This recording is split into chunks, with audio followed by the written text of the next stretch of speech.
இயேசு உங்களை நேசிக்கிறார். பிரியமானவர்களே, இந்த நாளில் ஆண்டவர் நம்மளோடு பேசும்படியாய் வேதத்திலிருந்து ஒரு வசனத்தை கூட வாசித்து ஆண்டவர் நம்மளோடு இடைபெறுகிறக்கூடிய காரியத்தை பார்ப்போம்.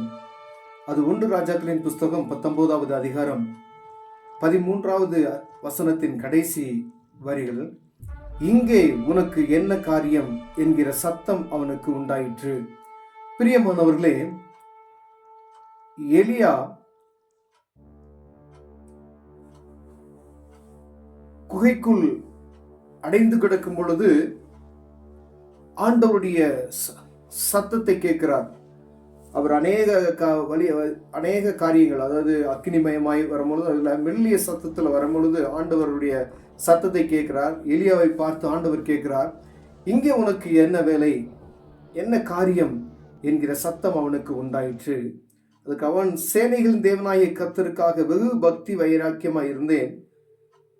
இஸ்ரவேல் புத்திரர் உமது உடன்படிக்கையை தள்ளிவிட்டார்கள். உம்முடைய பலிபீடங்களை இடித்து உம்முடைய தீர்க்கதரிசிகளை பட்டயத்தினால் கொன்று போட்டார்கள். நான் ஒருவன் மாத்திரம் மீதியாய் இருக்கிறேன் என்று என் பிராணனை வாங்க தேடுகிறார்கள் என்றான். பிரியமானவர்களே, இந்த யேசபேலுக்கு பயந்து எலியா குகையில ஒளிந்து கொண்டு இருக்கிற சூழ்நிலையில் ஆண்டவர் பார்த்து கேட்கிறார், உனக்கு இங்க என்ன, உனக்கு வேலை அப்படின்னு சொல்லி. 450 பாகால் தீர்க்கதரிசிகளை சங்காரம் பண்ணின எலியா ஒரு யேசபேலின் வார்த்தைக்கு நடுங்கி போய் நிற்கக்கூடிய ஒரு சூழ்நிலை, ஒளிந்து கொண்டிருக்கக்கூடிய ஒரு சூழ்நிலை. சுவிசேஷத்தை அறிவிக்க வேண்டிய எலியா உள்ளறைக்குள் குகைக்குள் அடைந்து கிடக்கிற ஒரு சூழ்நிலையை நாம் இந்த இடத்துல பார்க்க முடிகிறது. பிரியமானவர்களே, எலியாவுக்கு தெரியும், அவர் சர்வவல்ல. ஆகாபுக்கு முன்னாடி அவர் சொல்லக்கூடிய வார்த்தைகள் அந்த முன்னதிகாரத்துல நம்ம பார்த்தோம் அப்படின்னு சொன்னா, ஒவ்வொரு வார்த்தைகளும் பகிரங்கமாய் சொல்லுகிறதை நாம் கேட்க முடியும். தீர்க்கதரிசி அவர் சொல்லுகிற வார்த்தையெல்லாம் நடுங்குவாங்க. ராஜாவே, அப்படிப்பட்ட ஒரு தீர்க்கதரிசி உள்ள போய் வீட்டுக்குள்ள ஒரு சோர்வின் நிமித்தமாய், ஒரு பயத்தின் நிமித்தமாய் அடங்கி கிடக்கிற ஒரு சூழ்நிலையை இந்த இடத்துல நாம் பார்க்க முடிகிறது. பிரியமானவர்களே, ஆண்டவர் உங்களோடு என்னோடு பேசிக்கொண்டிருக்கிறார்.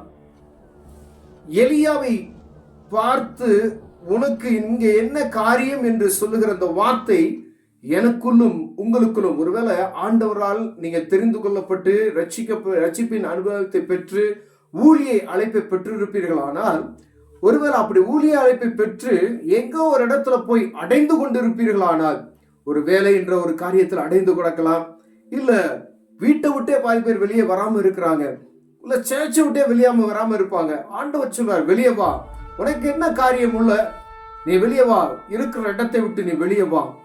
ஆண்டவர் உனக்காய் வைத்திருக்கிற காரியம் பெரியதா இருக்கிறது. நீ போக வேண்டிய தூரம் வெகு தூரம், நீ சொல்ல வேண்டிய காரியம் அநேகமாய் இருக்கிறது. பிரியமானவர்களே, ஆண்டவர் உரைக்கிறார். ஒவ்வொரு சகோதரனையும் சகோதரியும் பார்த்து, உள்ள நீ அடங்கி கிடக்க வேண்டியவன் கிடையாது, உள்ள நீ உள்ள அமைதியா இருக்க வேண்டியவன் கிடையாது. நீ புறப்பட்டு சொல்ல வேண்டிய தூரம் அநேக ஜனங்களுக்கு நீ சுவிசேஷத்தை அறிவிக்க வேண்டியவன். ஆனால் ஒரு பயத்துல ஏதோ ஒரு காரியம் உன்னை முடைமையாக்கி உள்ளே வைத்திருக்கிறதே ஆண்டவங்களோடு பேசிக்கொண்டிருக்கிறார். பிரியமானவர்களே, பாருங்க, பயங்கரமான எலியா, ஒரே தனி மனிதன் 450 தீர்க்கதரிசிகளை, பாகால் தீர்க்கதரிசிகளை சங்காரம் பண்ணுகிறார். ஒருத்தருக்கு பதில ஆண்டவர் தான் தெய்வம் என்று ஆழத்திலிருந்து அக்கினி இறக்கின எலியா ஒரு பயத்தின் சூழ்நிலை, ஒரு பெண்ணின் வார்த்தைக்கு பயந்து போய் அவர் ஒளிந்து கொண்டிருக்கிற ஒரு காரியம். பிரியமானவர்களே, இதே போல நம்ம ஆண்டவர் இந்த நாள்ல எலியாவை போல ஒரு சோர்வுள்ள இருதயம், ஏதோ ஒரு காரியமா இருக்கலாம், ஏதோ ஒரு காரியம் உங்களை குறித்து தவறா யாராவது பேசி இருக்கலாம், ஏதோ ஒரு பாவத்துல நீங்க விழுந்துட்டு என்ன செய்வதுன்னு தெரியாம இருக்கலாம். ஆண்டவராகிய இயேசு கிறிஸ்துவின் இரத்தம் சகல பாவங்களை நீக்கி சுத்திகரிக்கும் என்று வேதம் சொல்லுகிறது. பிரியமானவர்களே, நீங்கள் அநேகருக்கு பிரயோஜனப்படக்கூடியவர்கள், நீங்க அடங்கி கொண்டு இருக்கிறவர்கள் அல்ல, ஏதோ ஒரு இடத்துல முடங்கி இருக்கிறவர்கள் அல்ல, ஏதோ ஒரு சபைக்குள்ளேயே நீங்க உட்கார்ந்து இருக்க வேண்டியவர்கள் அல்ல, ஏதோ வீட்டுக்குள்ளேயே நீங்க இருந்து கொண்டு ஜெபித்துக் கொண்டிருக்கிறேன் என்று சொல்லிக் கொண்டிருக்கிறீர்கள். நீங்க வெளியே புறப்பட்டு சொல்லும் பொழுது ஆத்துமாக்களை கொள்ளை பொருளை ஆண்டவர் உங்களுக்கு கொடுப்பார். பிரியமானவர்களே, நீங்க வெளியே புறப்பட்டு போங்க. இன்னும் உங்களுடைய கையில காசு இல்லையே, யார்ட்டையாவது வாங்கிட்டு வாங்கிட்டு நீங்க உங்க ஒரு 50 ரூபாய் நீங்க வாங்கி கையில வச்சுட்டு போங்க. ஒவ்வொருத்தரையும் பாருங்க, பக்கத்துல ஃப்ரெண்ட்ஸுகளை பிடிங்க. ஆத்தும அறுவடை செய்வதற்கு இதுவே சமயம். பிரியமானவர்களே, ஆண்டவர் உங்களோடு தான் பேசிக் கொண்டு இருக்கிறார். போங்க, கடத்தருவுக்கு போங்க, டீ கடைக்கு போங்க, யாராவது அங்க ஃப்ரெண்ட்ஸை பிடிங்க, அவங்களுக்கு சுவிசேஷத்தை சொல்லுங்க. ஒருவேளை நீங்க வீட்டுக்குள்ளே இருந்தீங்க அப்படின்னு சொன்னா நீங்க மற்றவங்களை பார்க்கக்கூடிய ஒரு சூழ்நிலையே வராது.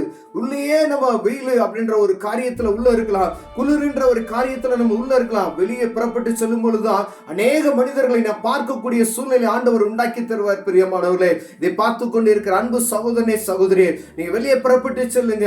ஆண்டவர் உங்களை இன்னும் வெகு தூரத்துக்கு அனுப்புவேன் என்று சொல்லுகிறார். ஆண்டவர் நீ போக வேண்டிய தூரம் அதிகமாக இருக்கிறது. அநேக ஜனங்களுக்கு நம்ம சுவிசேஷத்தை அறிவிக்க வேண்டியதா இருக்கிறது. ஆனால் நாம உள்ளே உட்கார்ந்து கொண்டு அப்படியே முடங்கி கொண்டு ஆண்டவர் சமூகத்துல உட்கார்றோம்னு சொல்லி அப்படியே உள்ளே இருக்க வேண்டியது கிடையாது. நல்ல ஜெபம் செய்யுங்க, வேதம் வாசிங்க, நல்ல உபவாசம் பண்ணுங்க. ஆனா வெளியே புறப்பட்டு சென்று ஆண்டவருடைய வார்த்தை அறிவிக்கும்படி அவங்களை அழைக்கிறார். பிரியமானவர்களே, ஒருவேளை ஆண்டவர் ஏதோ ஒரு தீர்க்கதரிசி மூலமா அவங்களை அழைத்திருக்கலாம், ஏதோ ஒரு ஊழியக்காரன் மூலமா அவங்களை அழைத்திருக்கலாம். அவங்க போதவர் உங்களை முன்குறித்து ஆண்டவர் உன்னோடு பேசுகிறார் என்று சொல்லி இருக்கிறார். பிரியமானவர்களே, ஏதாவது ஒரு வழியில உங்களை குறித்து ஆண்டவர் பேசி இருப்பார். அதை காதுல வாங்கிட்டு இது சரியா தவறா, இது ஆண்டவர் தான் பேசுகிறாரா என்று நீங்கள் உங்களுக்குள்ளே அநேக நேரங்களில் மன உளைச்சல்ல இருக்கலாம். ஆனா ஆண்டவர் தெளிவா உங்களோடு பேசிக் கொண்டிருக்கிறார். இது உள்ள அடங்கி கிடைக்க வேண்டிய நேரம் இல்ல. வெளியே புறப்பட்டு சென்று சகல ஜனங்களுக்கு சுவிசேஷத்தை அறிவிக்க வேண்டிய நேரம். உள்ள அடங்கி இருக்காதீர்கள், புறப்பட்டு செல்லுங்க, பயப்படாதீங்க. ஒரே ஒரு யெசபேலின் ஆவிக்கு பயந்து போய் நிற்கிற எலியாவை போல அல்ல, ஆண்டவர் எலியாவை உனக்கு என்னையா இங்கே காரியம் என்று சொல்லுகிறார். பிரியவன், அதே மாதிரி தான் உங்கள்கிட்ட ஆண்டவர் பேசிக் கொண்டு இருக்கிறார். பிரியமானவர், வெளியே புறப்பட்டு செல்லுங்க, ஆண்டவர் உங்களோடு இடைபடுவார். நீங்க வெளியே புறப்பட்டு செல்லுங்க, ஆண்டவர் ஒருபடி நீங்க ஒரு எடுத்து வச்சு ஆண்டவர் பெரிய காரியத்தை செய்ய வல்லமையுள்ளவராய் இருக்கிறார். ஆத்தும அறுவடையை ஆண்டவர் உங்களுக்கு கொடுப்பார். பிரியமானவர்களே, பாருங்க, எலிசாவை பார்க்க அடுத்து கடந்து போகிறார். அவர் சால்வி அவர் மேல போட்ட உடனே ஆண்டவருடைய சமூகத்துக்கு அவர் வருகிறதை நாம் பார்க்க முடியும். வேற ஒன்னும் பேசல, சால்வியை எலிசா மீது அவர் போட்டுவிட்டு வருகிறார். உடனே அவன் நினைச்சான், 12 ஏர் மாடுகளை ஓட்டி கொண்டிருந்த எலிசா அவருக்கு பின்பதாய் வருகிற ஒரு காரியத்தை நாம் பார்க்க முடியும். ஒன்றும் பேசல. ஆண்டவர்களோடு இருக்கும்போது ஒரு மனிதனும் உங்களுக்கு விரோதமாய் பேச முடியாது. அழைப்புல யாரெல்லாம் உறுதியா இருக்காங்களோ நீங்க போய் இடைப்படும் பொழுது ஆண்டவர் உங்களை உங்களோடு கூட இழுத்து கொண்டு வருவார். பிரியமானவர்களே, நீங்க போகணும். 10 மாடு ஓட்டி 12 ஏர் மாடுகளை வைத்து உழுது கொண்டு இருக்கிற எலிசாவை பார்த்து ஒன்னும் பேசல. சால்வையை போட்டார், வந்துட்டார். நீங்க போங்க, வெளியே புறப்பட்டு போங்க. ஆண்டவர் உங்களுக்காக இணைத்து வைத்திருக்கிற கர்த்தருடைய பிள்ளைகளை உங்களோடு சேர்த்து ஊழியத்தில் உங்களை பலன் கொள்ள செய்வார். பிரியமானவர்களே, நம்ம செய்ய வேண்டியது வெளியே புறப்பட்டு போகணும். எல்லா ஜனங்களையும் நம்ம பார்க்கணும். நீங்க போங்க, ஆண்டவர் உங்களை யார்ட்டெல்லாம் பேச சொல்ற அவங்ககிட்டலாம் போய் பேசுங்க. ஆண்டவர் பெரிய காரியத்தை செய்ய வல்லமையுள்ளவராக இருக்கிறார். பிரியமானவர்களே, கண்களை மூடுவோம், ஜெபம் செய்ய. அன்பின் தகப்பனே, ஆண்டவரை நாங்கள் அடங்கி கடந்தது போதும். ஆண்டவரே, நாங்கள் வெளியே புறப்பட்டு சில எங்களுக்கு உதவி செய்யுங்க. கண்களை திறந்துடுங்க, பயத்தின் ஆவி எடுத்து போடுங்க. கிருபையினால் எங்களை மூடி மறைத்துக் கொள்ளுங்க. அப்பா, நாங்கள் செய்ய வேண்டிய காரியத்தை ஞானமாய் செய்ய உதவி செய்யுங்க. இயேசுவின் நாமத்தில் பிதாவே, ஆமென்.